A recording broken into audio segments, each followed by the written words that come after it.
శుద్ధుడైన తండ్రి నామానికి మహిమ ఘనత ప్రభావం కలుగును గాక. ఇదిగో వాక్యం అనే మా ఛానల్ ద్వారా వాక్యం ఉంటున్న మీ అందరూ కూడా తండ్రి దీవించి ఆశీర్వదించుగాక. ఈ ఉదయకాల సమయంలో అనేక మేలుతో మిమ్మల్ని మీ కుటుంబాలను దీవించి కరుణించి కటాక్షించుగాక. ఆయన యొక్క ప్రేమ వాత్సల్యత సదాకాలం మీ అందరి మీద నిల్చుగాక. ఆమేన్.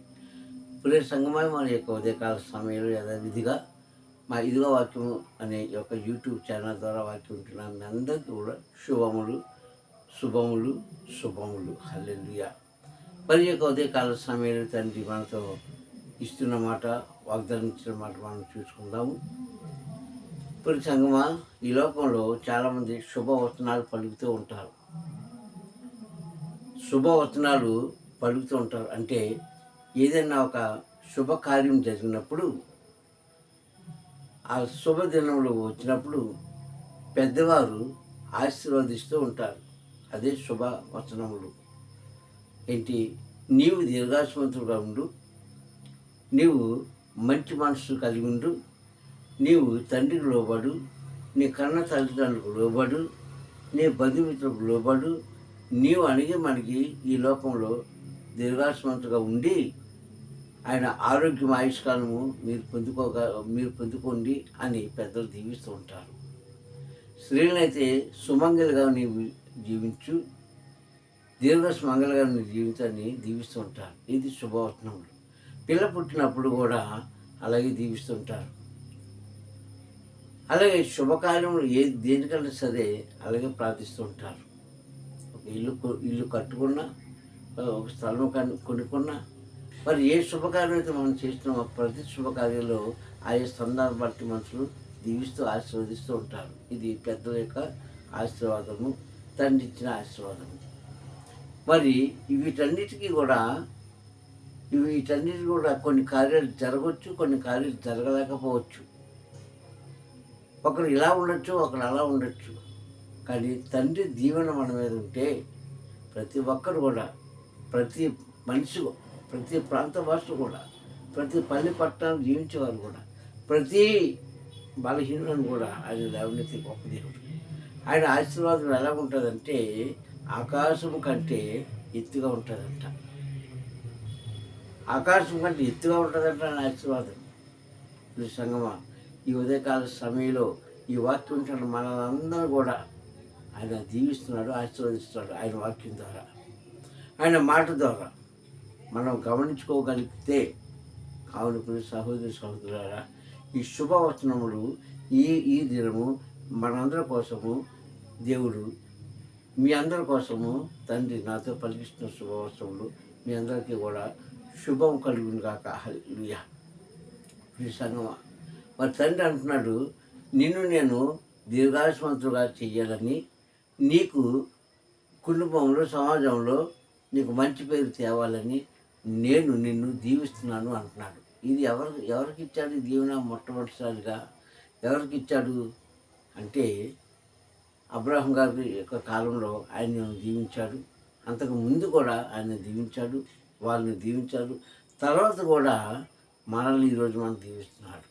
ఆయన ఇచ్చే దీవెనలో కృపలో ఏ మాత్రం తేడా లేదు, ఏ మాత్రం మార్పు లేదు. నాడు ఇచ్చిన ఆశీర్వాద సత్యములే ఈరోజు మనకి ఇస్తున్నాడు. అయితే ఆయన చెప్పేది ఒకటే, ఏంటో తెలుసా?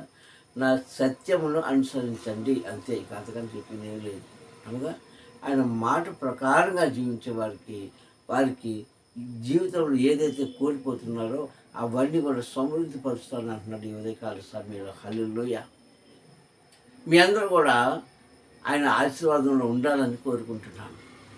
ఆయన సమృద్ధిపరిచిన ఆ యొక్క సమృద్ధిని మీరు అందుకోవాలని ఆశిస్తున్నాను. సంగమా, ఈరోజు మనం ఎందులో ఉన్నాం, ఏ బలహీనంలో ఉన్నాము, ఏ బలహీనరాలుగా ఉన్నాము, ఏ యొక్క ఆర్థిక స్థితిలో ఉన్నాము, ఏ యొక్క కష్టంలో ఉన్నాము మనందరికీ తెలుసు కనుక మనం వాటి నుంచి విముక్తి పొందాలంటే, వాటి నుంచి బయటికి వెళ్ళిపోవాలంటే, అవి మనల్ని తాకకుండా ఉండాలంటే ఒక్కటే మార్గము, ఆయన చెప్పిన మాట మనం వినడం. అంతే. అంతకు మించిన మరొకటి ఏమి కూడా లేదు, రాదు, ఉండదు. ఎందుకంటే ఆయన శుభవచనములు అలా ఉంటాయి, శుభవచనాలు శుభకార్యాలు అలా ఉంటాయి. వాటిలో మనల్ని పాల్గొనతో పంచుకోవడానికి ఉదయకాల సమయంలో మనతో మాట్లాడుతున్నట్టు సంగమా, నువ్వు ఎక్కడ పడిపోయావో, ఎక్కడ బలహీనరాలై పడిపోయావో, ఎక్కడ బలహీనుడై పడిపోయావో అక్కడి నుంచే నిన్ను లేపుతాడు. అక్కడి నుంచే నేను కరుణిస్తాడు, కటాక్షిస్తాడు. చింతించవలసిన పని ఏమీ లేదు. మనం చింతాక్రాంతులు అవ్వడానికి అవసరమే లేదు. కానీ ఇప్పుడున్న పరిస్థితులు బట్టి, ఇప్పుడు వస్తున్న బలహీన బట్టి, ఇప్పుడు కలుగుతున్న బాధల బట్టి మనం చింతాక్రాంతం అవుతున్నాము, బలహీనం అయిపోతున్నాం, మంచి జీవితాన్ని మనం పోగొట్టుకుంటున్నాం. కానీ తండ్రి మనకి అంతకంటే మంచి జీవితాన్ని ఇవ్వబోతున్నాడు రానున్న దినాల్లో. ప్రత్యేకంగా నీవు నమ్మితే ఆయన మహత్కార్యాలను మనం చూస్తాము అన్నాడు కదా యోహాను సువార్తలో. సమర్శిత అంటారు కదా, నీవు నమ్మగలిగితే మార్తా తండ్రి యొక్క మహిమ చూస్తావు అన్నారు కదా. అలాగే ఈరోజు మనతో చెప్తున్నాడు, నీవు నమ్మగలిగితే క్రైస్తురాలా, చిన్నవారేమి పెద్దవారేమి ప్రతి ఒక్కరు కూడా ఆయన మహర్షి కార్యాలను మనం చూస్తాం కళ్ళారా. ఆయన ఇస్తున్న ఆశీర్వాదాలను మనం పొందుకుంటాము. నేను పడిన కష్టము, నేను పడ్డ వేదన, నేను పడ్డ బలహీనత, నేను పడ్డ అశాంతి ఈరోజు నీకు లేకుండా చేస్తున్నాడు. హల్లెలూయా. నమ్మగలిగితే ఈరోజు అవి ఏమి కూడా దగ్గరికి రాకుండా ఆయన కాపుదల వేస్తున్నాడు. వాక్యమని కంచి కడుతున్నాడు. ప్రసంగం ఆ కంచిలో మనం ఉండాలి. కంచి అంటే ఏంటండి? చుట్టూరు దడి అంటారు కదా, దడి కట్టడం అంటే చూడండి, ఒక మొక్క వేసినప్పుడు ఆ మొక్క చుట్టూ ఏ జంతువు కూడా వాటిని పాడు చేయకుండా ఎలాగైతే ఒక గూడులా కడతామో, అలాగే మన చుట్టూ కూడా ఆయన ఆశీర్వాదం అని కాపుదలనే ఆ యొక్క గూడుని మన చుట్టూ కడుతున్నాడు. జాగ్రత్త. అది దాటి వెళ్ళిపోతే మనకి కష్టాలే, కన్నీళ్ళే, వేదనలే, శోధనలే. కానీ ఆయన అలా ఉంచాలని మన ఉద్దేశంతో కాదు. కానీ అది ఉదయకాల సమయంలో నువ్వు ఎక్కడైతే పడిపోయావో సహోదరుడా, నువ్వు అప్పుల్లో పడిపోయావు, బాధలో పడిపోయావు, అనారోగ్యంలో పడిపోయావు, అనారోగ్యంలో పడిపోయావు, అశాంతిలో పడిపోయావు, ఇప్పుడే ఆయన నామంలో మీకు అవన్నీ తొలగించి మేలు కలిగించుగాక. హల్లెలూయా, ఆమేన్. మేలు కలిగించుగాక. ఆయన మేలు కలిగించే దేవుడు, నేను విడిచిపెట్టే దేవుడు కాదు, నీకు దూరంగా ఉండే దేవుడు కాదు, నీకు హాని చేసే దేవుడు కాదు. నువ్వు నమ్మగలిగితే సంగమా, నమ్ముదాం, హృదయపూర్వకంగా నమ్ముతాం. మేము ఎందుకు నమ్మట్లేదండి అనుకుంటున్నాం మనం చాలామంది. నేను నమ్మబట్టే కదా బాప్తిని తీసుకున్నాను, నేను నమ్మబట్టే కదా గ్రంథాన్ని చేతితో పట్టుకొని ఆలయానికి వెళ్తాను, నేను నమ్మబట్టే కదా ఆయన సన్నిధికి వెళ్తాను అని మనం అనుకుంటాం. సంగమా, ఇవన్నీ మామూలే. కానీ నమ్మకం అనేది ఎలా ఉండాలంటే శాశ్వతంగా ఉండాలి. హల్లెలూయా. దావీదు గారు 2 సార్లు ఆయన రాసే లేఖనాల్లో రాస్తున్నాడు, నాయన నేను నీ మీద ఆనుకుని ఉన్నాను, నేను నీ యొక్క సహాయం కోసం ఎదురు చూస్తున్నాను, నీవు సహాయం చేసే తండ్రివి, నేను పడిపోయినాను, నన్ను లేపే తండ్రివి అని అనేక మార్లు రాసిన ఆ యొక్క సంకేతాలను మనం చూసుకుంటాం. అలాగే ఆయనే కాదు, చాలామంది కూడా ప్రవక్తలేమి, భక్తురాలేమి ప్రతి ఒక్కరు కూడా ఈ మాట పలికిన వారే. ఈరోజు మనం కూడా అలాగే పలుకుతున్నాం చాలామంది. ఆయన సహాయం కోసం మనం ఎదురు చూస్తున్నాము. 25 అధ్యాయం అంటారు కదా, 25 అధ్యాయం అంటారు కదా సంగీతంలో మొదటి మాట. ఆయన అంటాడు, తండ్రి నీ వైపుకి చూసిన ఆత్మను ఎత్తుకుంటున్నాను అంటాడు. నీ వైపు చూసిన ఆత్మని నీకు అప్పగించుకుంటున్నాను అంటున్నాడు. నా మార్గాలను సరళం చేయమంటున్నాడు. నేను వెళ్ళే ప్రతి ప్రాంతంలో నీ యొక్క సహాయం నాకు చెయ్యి అంటున్నాడు. 25 అధ్యాయం సంకేతంలో మొదటి వచనంలో అని చెప్పిన మాట ఇది. కావున ఇప్పుడు సంగమా, మనం ఎప్పుడు కూడా పడిపోయాము. ఈరోజు పడిపోయాము, అన్ని విషయాలు ఊడిపోతున్నాము, కొన్ని విషయాలు అశాంతితో ఉంటున్నాము, కొన్ని విషయాలు కుటుంబ భారాలు మనం పడిపోతున్నాం. కానీ అన్ని విషయాలు కూడా దేవుడు ఏం చేస్తాడు, మనకి పైకి లేపడానికి ఆయన కృషి చేస్తూనే ఉన్నాడు. ఆయన దక్షిణ హస్తం మనకు అందిస్తూనే ఉన్నాడు.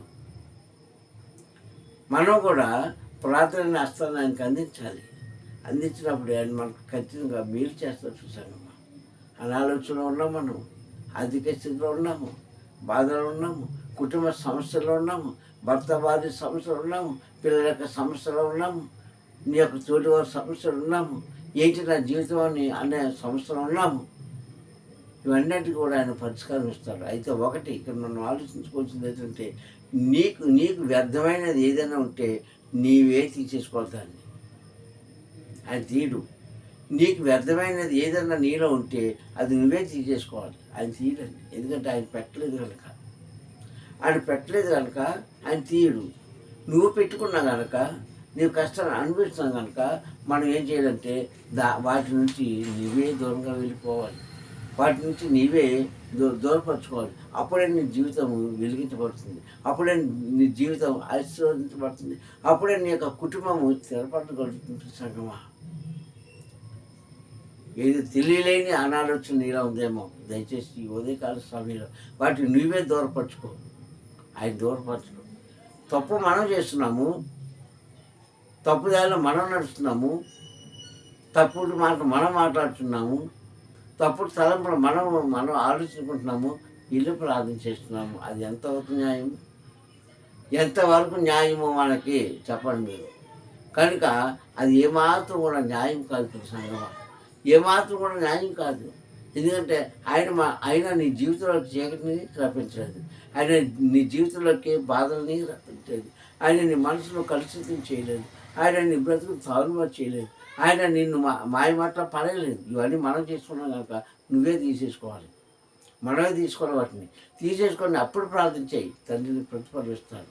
అందుకే తండ్రి అంటాడు, నా సన్నిధిలో నీవు ఉన్నప్పుడు సంతోషంతో ఉంటా అంటాడు. నా సన్నిధికి నీవు వచ్చినాడు సంతోషంతో రమ్మంటాడు. 100వ కీర్తనలో 100వ కీర్తనలో. కనుక నువ్వు ఆయన దగ్గరికి ఎలా వెళ్తున్నావు మనం ఆలోచించుకోవాలి. మళ్ళా చెప్తున్నాను, దేవుడు నీకు తనను తానుగా కష్టపెట్టలేదు, కష్టపెట్టబోడు. అది నాటి మనుషులకి ఎందుకు కష్టం పెట్టాడు, ఎందుకు సంహరించాడు, ఎందుకు చేశాడంటే మనం చేసుకున్న తప్పిదంలే. హల్లెలూయా. మనం చేసుకున్న తప్పిదంలే ఆయనకు మనకి దూరంగా పెట్టేశాడు తండ్రి. ఇది మనం ఒకసారి ఆలోచించుకోవాలి సంగమా. ఇది ఒకసారి మనం గ్రహించుకోవాలి. ఇది గ్రహింపలేని మానవుడు ఎప్పటికైనా సరే వారు ఓడిపోయే వారితో సమానమే. కావున ప్రతి సంగమై ఉదయకాల సమయం తండ్రి మనతో మాట్లాడుతున్నాడు. మనం ఎక్కడ దారి తప్పిపోతున్నాము, ఆయన శుభవచనానికి మనం ఎందుకు దూరంగా వెళ్ళిపోతున్నాము, ఆయన ఇచ్చే ఆశీర్వాదానికి మనం ఎందుకు దూరంగా వెళ్ళిపోతున్నాం. ఎలాగ ఆశీర్వదిస్తాడు? ఇదిగో ముందు చెప్పుకున్నట్టుగా మన ముందు మన పెద్దలను పెడుతున్నాడండి, మన తాత తండ్రులను పెడుతున్నాడు. వారి ద్వారా మనల్ని ఆశీర్వదిస్తున్నాడు. ఆ ఆశీర్వాదానికి మనం దగ్గరగా ఉంటే ఎప్పటికైనా సన్నిధికి మేలే. కీడు అనేది నీ గుమ్మంలోకి రాదు, కీడు అనేది నీ యొక్క ఇంట్లోకి రాదు, కీడు అనేది నీ వాకిట్లోకి రాదు, కీడు అనేది నీ శరీరానికి తాకనే తాకదు. అందుకని అంటున్నాడు, నిన్ను నేను ఆశీర్వదిస్తున్నాను, నిన్ను నేను దీవిస్తున్నాను, నిన్ను నేను కరుణిస్తాను, నీకు కావాల్సిన సమస్తాన్ని కూడా ఇస్తానండి. అబ్రాహాముతో చెప్పిన వాగ్దానమే ఈరోజు నీకు నాకు మనందరికీ ఇస్తున్నాడు. ఆయన ఆశీర్వదించినట్లే నిన్ను నన్ను ఆశీర్వదిస్తున్నాడు. ఆయన కనికరిస్తున్నట్లే నిన్ను నన్ను కనికరిస్తున్నారు. ఆయనకి ఇచ్చిన కృపే నీకు నాకు ఇస్తున్నారు. కానీ మనమే ఏం చేస్తామంటే కొన్ని సందర్భంలో వాటి నుంచి మనం దూరంగా వెళ్ళిపోతున్నాం. సంగమా. ఒక్కసారి జ్ఞాపకం చేసుకుందాం. మన తప్పిదములు ఏంటో మనం జ్ఞాపకం చేసుకుందాం, మన పొరపాట్లు ఏంటో మనం జ్ఞాపకం చేసుకుందాం. అన్నీ మనం విడిచిపెట్టుకోగలిగితే, తండ్రి దగ్గర విడిచిపెట్టుకోగలిగితే నీకు సమస్తము మేలే. సంవత్సరం కూడా ఆశీర్వాదం అవసరం లేదు. సంవత్సరం అంతా ఆశీర్వాదం అవసరం లేదు. సంవత్సరం అంతా దినం వెంబడి దినము, వారాలు వెంబడి వారాలు, నెలలు వెంబడి నెలలు వస్తున్న నీకు శుభవచనాలు కలిగిస్తాను. కానీ మధ్యలో కొన్ని ఆటంకాలు రావచ్చు, కొన్ని బాధలు కలగవచ్చు, కొన్ని ఇబ్బందులు కలగవచ్చు, కొన్ని పరిస్థితులు తారుమారు రావచ్చు. కానీ ఆయన ఎందుకు ఆడుకున్న మనకి ఇవన్నీ మామూలే, తప్పకుండా వస్తాయి. కానీ మరలా ఆయన ఏం చేస్తుందంటే మన మీద కనికరంతో తీసేస్తున్నాడు. కానీ మనం ఏం చేస్తుందంటే కావాలని మనం తప్పుడు అడుగులోకి వెళ్తూ ఆయన చెప్పింది చేయకుండా మన ఇష్టానుసారంగా జీవిస్తూ నన్ను ఆశీర్వదించంటే అది ఏమి కూడా పట్టించుకుంటున్నాం. అయితే ఉదయకాల సమయంలో మాట్లాడుతున్నాడు ఆయన, నువ్వు ఏ పరిస్థితిలో పడిపోయావో దాన్ని జ్ఞాపకం చేసుకొని వాటి ఎందుకు మనం భయం భక్తి కలిగి తిరిగి అక్కడికి వెళ్లకుండా తండ్రి వైపు రాగలిగితే, మంచి యొక్క మార్గంలోకి రాగలిగితే మంచి మనసుతో స్నేహం చేయగలిగితే, మంచి మనసులను నీకు సపోర్ట్గా ఉంచుకోగలిగితే ఖచ్చితంగా దేవుడు నిన్నే కాదు, నీ కుటుంబాన్ని కాదు, నువ్వు ఉంటున్న ప్రాంతాన్ని కాదు, ప్రతి ఒక్కరు కూడా దీవిస్తారండి. దీవెనకరమైన ఆశీర్వాదం వస్తుంది ఈ ఉదయకాల సమయంలో వాళ్ళకి ఇస్తున్న సంగమా. కనుక మనం అందరం కూడా ఆయన దీవెనను పొందుకుందాం, ఆశీర్వాదాలను పొందుకుందాం. మన జీవితంలో అద్భుత కార్యాలు చూద్దాము, మనం పొందుకొని చూద్దాము, నేర్చుకుందాం. అలాంటి అద్భుత కార్యాలు వచ్చిన తండ్రికి మనం లోబడి ఉంటే సమస్తము సాధ్యమే. ప్రార్థన చేసుకుందాం. కనికర సంపన్నుడు దయమూర్తి నీకు స్తోత్రములు. ఈ ఉదయకాల సమయంలో వాక్తా మా అందరితో మాట్లాడేందుకు స్తోత్రం చెల్లిస్తుంది. నిజమేనా? ఈ శుభ గడియలు శుభవచనములు తండ్రి మాన్యంతో దాచిపెట్టినందుకు స్తోత్రం. ఇదిగో తండ్రి ఈ దిన ప్రారంభించి ముగింపు వరకు నీ చిత్తాన్ని నెరవేర్చండి. ఇదిగో నాన్న ఈ వాక్యాలు విన్న ప్రతి ఒక్కరిలో కూడా శుభం కలిగించండి. వారికి ఇచ్చిన బిడ్డను దీవించండి. వారికి ఇచ్చిన చేతి పనులు దీవించండి.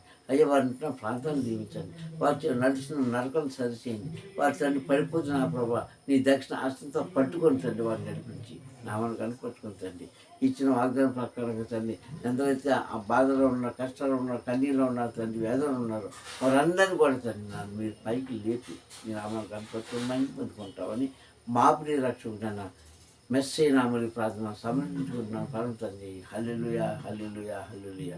మీ అందరికీ కూడా తండ్రి నామంలో స్వరం ప్రైజులా తండ్రి మేము దీవించి ఆశించుగాక. హల్లెలూయా.